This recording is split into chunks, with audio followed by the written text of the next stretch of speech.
Hello, কেমন আছো তোমরা সবাই? দুপুরবেলা এত গরম দিয়েছিল যে ঘুম থেকে উঠে বিকালে মনে হলো একটা আইসক্রিম খাই। ফ্রিজ খুলে দেখলাম আইসক্রিম আছেও, তাই খেয়ে নিলাম। এই আইসক্রিমটা আমার বোন নতুন এনেছে, বললো খেয়ে দেখো, খুব ভালো খেতে, কফি ফ্লেভার। আইসক্রিম খাওয়া শেষ হতেই ঠাকমা বললো, দেখ ব্যান্ড পার্টি বাজছে, ইভানকে দেখিয়ে আয়। তো ছুটে ছুটে ওকে নিয়ে দেখাতে গেলাম, কিন্তু আমি পৌঁছাতে ততক্ষণে চলে গেছিলো, তাই দেখতে পাইনি। তো তারপরে দেখো ইভানকে নিয়ে পাড়ার সবাই কত আদর করছে, ওকে দেখা মাত্রই সবাই কোলে নিতে চায়, আদর করে, আর ওও যায়। তারপরে আমি ইভানকে একটু ওআরএস গুলে খাইয়ে নিচ্ছি, কারণ প্রচুর গরম পড়েছে। তো এত ঘামে, তো কদিন টয়লেট অনেক কম করছিল, তো আমি একটু ভয় পেয়ে গেছিলাম, কারণ এই গরমে যদি একবার টয়লেট বন্ধ হয়ে যায় তো বাচ্চাদের পক্ষে খুবই খারাপ সেটা।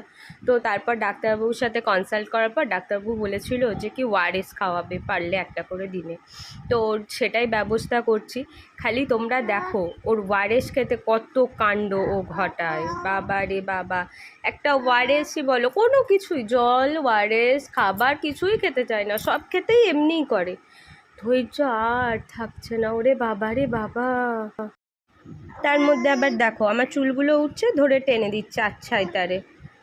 তোমরা হয়তো বলবে ফিডিং বোতল থাকতে তুমি ওকে কেন ঝিনুক বাটিতে খাওয়াচ্ছ?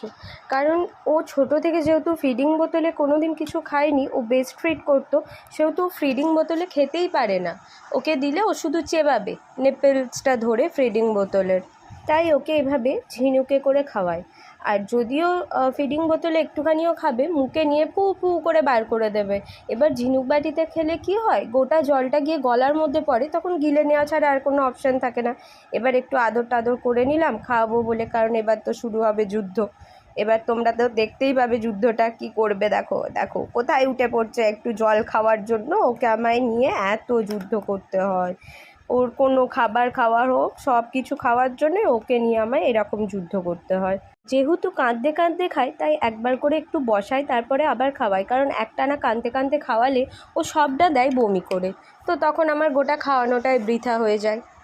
সত্যি বাচ্চা মানুষ যে কত কষ্টের তা এখন বুঝতে পারছি। তখন মায়েরা বলতো বুঝতাম না, ভাবতাম কি আর করেছো, এখন বুঝছি কেন বলতো।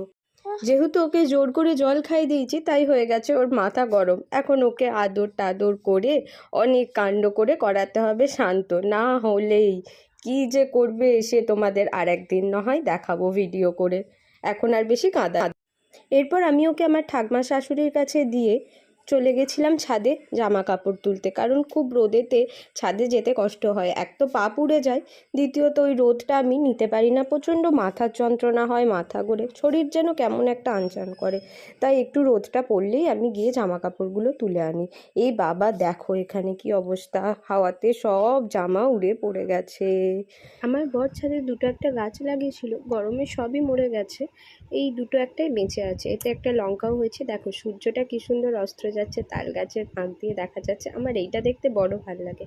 এবার আমি রেডি হয়ে নিয়েছি, চলে যাব হাটে বাজার করতে, সবজি বাজার।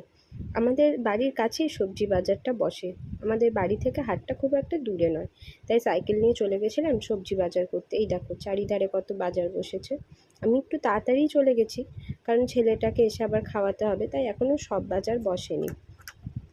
এই দেখো এখান থেকে আমি কিছু সবজি নিয়ে নেবো, তারপর ফুচকা আর ফ্রুটি নিয়ে চলে এসেছি বাড়িতে। আমার কদিন খুবই দই ফুচকা খেতে ইচ্ছা করছিল, তো এখানে দই ফুচকা এক তো পাওয়া যায় না, দ্বিতীয় নম্বর কিনে খেতে অনেক টাকা লাগে, তাই আমি 10 টাকার ফুচকা আর আলু মাখাটা নিয়ে এসেছি, তাহলে আমার অনেকগুলো ফুচকা খাওয়া হবে। আর বাড়িতে একটু তেঁতুলে চাটনি করে কাঁচের বয়ামে করে আমি ফ্রিজে রেখেই দিই।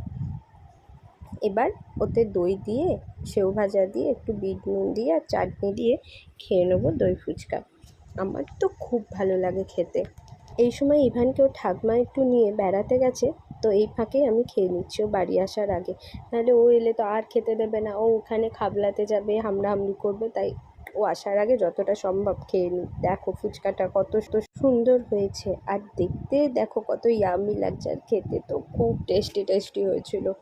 আমি তো একাই সব খেয়ে নিয়েছি, কাউকে দিইনি। আমার তো দই ফুচকা খুব ফেভারিট একটা ডিশ।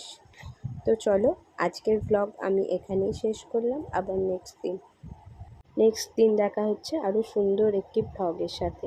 তো চলো আজকের জন্য টাটা। তো আমি এগুলো জলদি জলদি খেয়ে নিই, আর তোমরা চ্যানেলটাকে শেয়ার অ্যান্ড সাবস্ক্রাইব আর লাইক করতে ভুলো না। Thank you.